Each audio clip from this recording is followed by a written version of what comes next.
এতিয়া চৰকাৰে ration card থকা লোকসকলৰ কাৰণে কিছুমান গুৰুত্বপূৰ্ণ আপডেট জাৰি কৰিছে আপুনি যদি ৰেচন কাৰ্ডৰ হিতাধিকাৰী হয় বা ৰেচন কাৰ্ড আপোনাৰ হাতত যদি আছে দাইল চাউল চেনি এইখিনিতো পায়ে থাকে কিন্তু বহুতবিলাক এনেকুৱা সুবিধা আছে যিবিলাকৰ বিষয়ে আপোনালোকে গমেই নাপায় আৰু ৰেচন কাৰ্ডখন থাকিলে সেইখিনিও সুবিধা যে আপুনি ল'ব পাৰিব তাৰ বিষয়ে আপোনালোকে নাজানে গতিকে ৰেচন কাৰ্ডখন যদি আপোনালোকৰ হাতত আছে তেনেহ'লে এতিয়া বহুতো লোকৰ ৰেচন কাৰ্ডৰ পৰা নাম কাট খাবলৈ গৈ আছে আৰু বহুতো এনেকুৱা লোক আছে যি ৰেচন কাৰ্ডখনৰ কাৰণে এপ্লাই কৰিব বিচাৰিছে কিন্তু তেওঁলোকে এপ্লাই কৰিব পৰা নাই গতিকে ৰেচন কাৰ্ডৰ পৰা কোনসকল লোকৰ নাম কাট খাব আৰু কেনেকৈ আপুনি এপ্লাই কৰিব লাগিব সেইটোৰ বিষয়ে মই প্ৰথমে কৈ লওঁ বাবু আঁচনি নামেৰে চৰকাৰে এখন আঁচনি আনিছে এই আঁচনিখনৰ কাৰণে কোনসকল ছাত্ৰ ছাত্ৰী এপ্লাই কৰিব পাৰিব আমি এপ্লাই কৰিব পাৰিম নে নোৱাৰিম কি নথি পত্ৰ লাগিব কেতিয়াৰ পৰা এপ্লাই আৰম্ভ হ'ব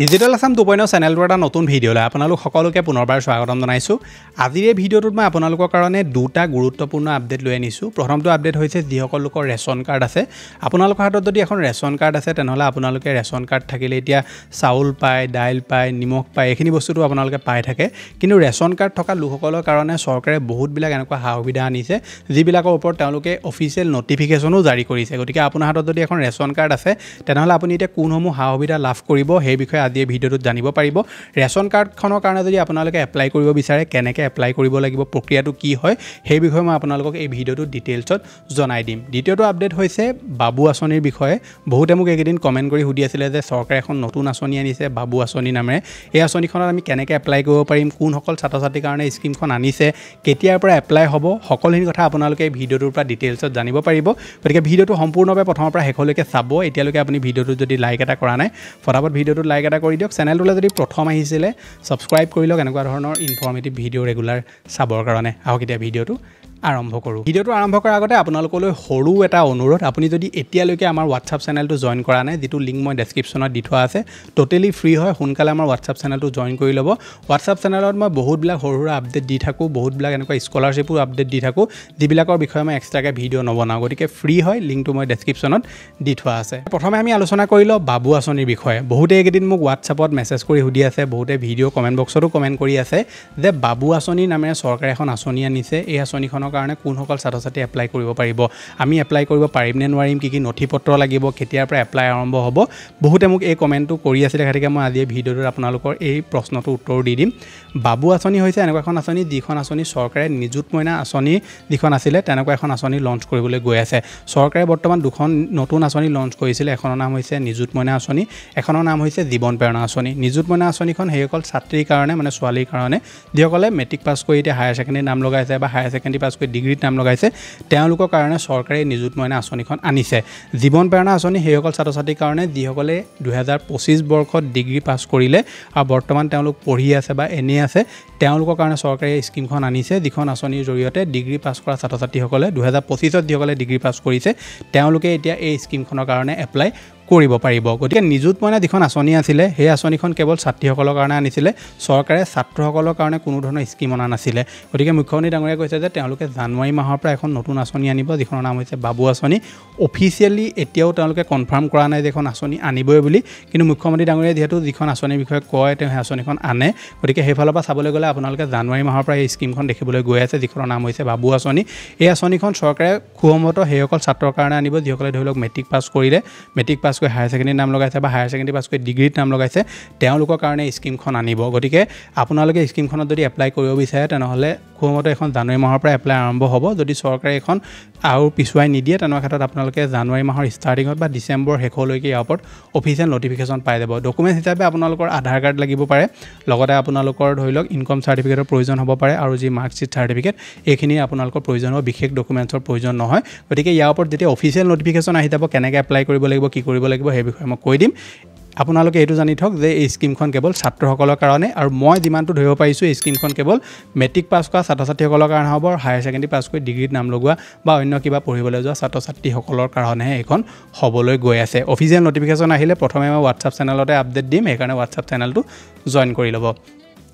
পিছৰটো আপডেট আহিছে ৰেচন কাৰ্ডৰ ওপৰত ৰেচন কাৰ্ডখন যদি আপোনালোকৰ হাতত আছে তেনেহ'লে এতিয়া বহুতো লোকৰ ৰেচন কাৰ্ডৰ পৰা নাম কাট খাবলৈ গৈ আছে আৰু বহুতো এনেকুৱা লোক আছে যি ৰেচন কাৰ্ডখনৰ কাৰণে এপ্লাই কৰিব বিচাৰিছে কিন্তু তেওঁলোকে এপ্লাই কৰিব পৰা নাই গতিকে ৰেচন কাৰ্ডৰ পৰা কোনসকল লোকৰ নাম কাট খাব আৰু কেনেকৈ আপুনি এপ্লাই কৰিব লাগিব সেইটোৰ বিষয়ে মই প্ৰথমে কৈ লওঁ যিসকল লোকে ৰেচন কাৰ্ডখনৰ কাৰণে এপ্লাই কৰিলে ৰেচনৰ সা সামগ্ৰী লৈ আছে সা সুবিধা উঠাই আছে কিন্তু তেওঁলোক ৰেচন কাৰ্ডখনৰ কাৰণে যোগ্য নহয় তেওঁলোকৰ ৰেচন কাৰ্ডৰ পৰা অতি সোনকালে নাম কাট খাবলৈ গৈ আছে মুখ্যমন্ত্ৰী ডাঙৰীয়াই হওক বা চৰকাৰে হওক বহুত দিনৰ পৰা কৈ আছে যে ৰেচন কাৰ্ড আপোনালোক যদি যোগ্য নহয় ৰেচন কাৰ্ডখনৰ কাৰণে সোনকালে আপুনি ৰেচন কাৰ্ডখন সাৰেণ্ডাৰ কৰি দিয়ক বা ৰেচন কাৰ্ডখন আপুনি এৰি দিয়ক কাৰণ আপোনালোকে যদি বেলেগৰ বস্তু এটা লৈ আছে বেলেগে পোৱাৰ যোগ্য বস্তুটো যদি আপুনি লৈ আছে তেনে ক্ষেত্ৰত সেইটো বেয়া কথা আপোনালোকে নিশ্চয় জানে গতিকে চৰকাৰে ইয়াৰ ওপৰত এইটো কোৱা নাই যে তেওঁলোকে কিবা ষ্ট্ৰিক্ট একশ্যন ল'ব কিন্তু লৈ ল'বও পাৰে সেইকাৰণে আপোনালোক যদি ৰেচন কাৰ্ডৰ কাৰণে অযোগ্যৰ হয় সোনকালে ৰেচন কাৰ্ডখন এৰি দিব নবা আপোনালোকৰ ৰেচন কাৰ্ডখনৰ পৰা নাম অটোমেটিকলি কাট খাই যাব বা ধৰি লওক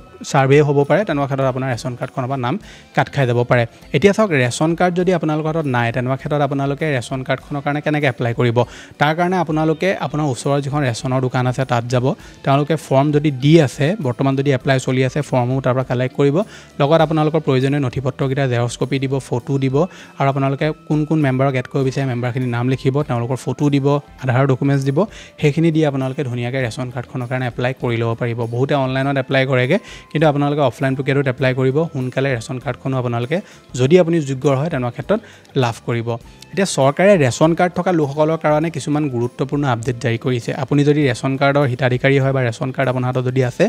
দাইল চাউল চেনি এইখিনিতো পায়ে থাকে কিন্তু বহুতবিলাক এনেকুৱা সা সুবিধা আছে যিবিলাকৰ বিষয়ে আপোনালোকে গমেই নাপায় আৰু ৰেচন কাৰ্ডখন থাকিলে সেইখিনিও সা সুবিধা যে আপুনি ল'ব পাৰিব তাৰ বিষয়ে আপোনালোকে নাজানে গতিকে ৰেচন কাৰ্ড যদি আপোনাৰ হাতত আছে তেনে ক্ষেত্ৰত আপোনালোকে এতিয়া 5 লাখ টকালৈকে আয়ুষ্মান কাৰ্ডৰ চিকিৎসাৰ সুবিধা পাব কেনেকৈ পাব মই সেইটো কৈ দিম 1250 টকা অৰুণোদয় আঁচনিটো পায়ে ৰেচন কাৰ্ড থাকিলেই অৰুণোদয় আঁচনি পইচা পাব আপুনি এপ্লাই কৰিলেই পাই যাব পইচা বিনামূলীয়া চাউলৰ আপুনি সুবিধা মচুৰ দালি চেনি নিমখ সেইখিনিটো পায়ে আছে আৰু শীঘ্ৰে আপুনি ৰাজসাহায্যযুক্ত ৰন্ধন গেছৰ সুবিধা লাভ কৰিব বুলি কৈছে গতিকে আপোনাৰ হাতত যদি ৰেচন কাৰ্ড আছে তেনেহ'লে যিটো আয়ুষ্মান কাৰ্ডৰ 5 লাখ টকাৰ সুবিধা সেইটো আপোনালোকে লাভ কৰিব চৰকাৰে কয় যে আপুনি ৰেচন কাৰ্ডখন দেখুৱাই দিলে আয়ুষ্মান কাৰ্ডৰ সুবিধা লাভ কৰিব কিন্তু মই কৈছোঁ আপোনালোকে আয়ুষ্মান কাৰ্ডখন এতিয়াই উলিয়াই ৰাখক যদি আপুনি ৰেচন কাৰ্ডৰ হিতাধিকাৰী হয় বা ৰেচন কাৰ্ড আপোনাৰ হাতত আছে ওচৰৰ আপোনালোকে যিখন গভৰ্ণমেণ্ট হস্পিটেল তাত গৈ মেলি আপুনি ৰেচন কাৰ্ডৰ কাৰণে আয়ুষ্মান কাৰ্ডখনৰ কাৰণে আপুনি এপ্লাই কৰিবগৈ পাৰে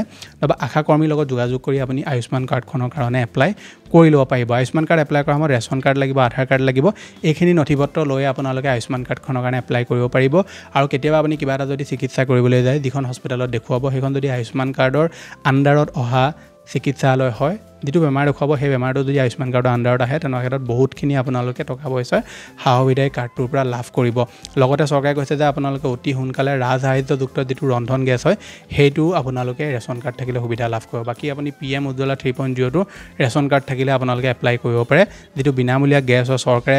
মহিলাসকলৰ কাৰণে আনিছে 18 বছৰ ওপৰত যিসকল মহিলা হয় তেওঁলোকে এই গেছটোৰ কাৰণে এপ্লাই কৰিব পাৰে গতিকে ৰেচন কাৰ্ডখন থাকিলে আপুনি বহুতো সা সুবিধা লাভ কৰে ৰেচন কাৰ্ড থাকিলে আপুনি আজি চৰকাৰে স্কিম এখন উলিয়ালে সেই স্কিমখনত আপোনালোকে কোনো ধৰণৰ ইনকাম চাৰ্টিফিকেট দিয়াৰ প্ৰয়োজন নাথাকে ডাইৰেক্টলি ৰেচন কাৰ্ডখন দি দিলেই হয় ল'ৰা ছোৱালী যদি মাক দেউতাকৰ ৰেচন কাৰ্ড আছে ল'ৰা ছোৱালীৰ নাম যদি ৰেচন কাৰ্ডত এণ্ট্ৰি হৈ আছে তেনে ক্ষেত্ৰত কলেজত নাম লগাবলৈ গ'লেও ইনকাম চাৰ্টিফিকেটৰ প্ৰয়োজন নাথাকে ৰেচন কাৰ্ড দেখুৱাই দিলেই হৈ যায় গতিকে বহুতখিনি সা সুবিধা চৰকাৰে দিয়ে ৰেচন কাৰ্ড থাকিলে আপুনি যদি যোগ্য হয় সোনকালে ৰেচন কাৰ্ডখনৰ কাৰণে এপ্লাই কৰি ল'ব পাৰে গতিকে এইকেইটা আছিল এতিয়া আপোনালোকক দিবলগীয়া ইনফৰমেশ্যন আশা কৰিছোঁ আপোনালোকে ভিডিঅ'টো চাই ভাল পালে যদি ভাল পালে ভিডিঅ'টো লাইক কৰিব চেনেলটোলৈ যদি প্ৰথম আহিছিলে ছাবস্ক্ৰাইব কৰি ল'ব এনেকুৱা ধৰণৰ ইনফৰমেটিভ ভিডিঅ' ৰেগুলাৰ চাবৰ কাৰণে স্ক্ৰীনত এতিয়া আৰু এটা ভিডিঅ' ওলাই আছে এইটো ভিডিঅ' বহুত ইনফৰমেটিভ হয় নিশ্চয় চেক আউট কৰিব মই লগ পাম এটা নতুন ভিডিঅ'ত আজিলৈ ধন্যবাদ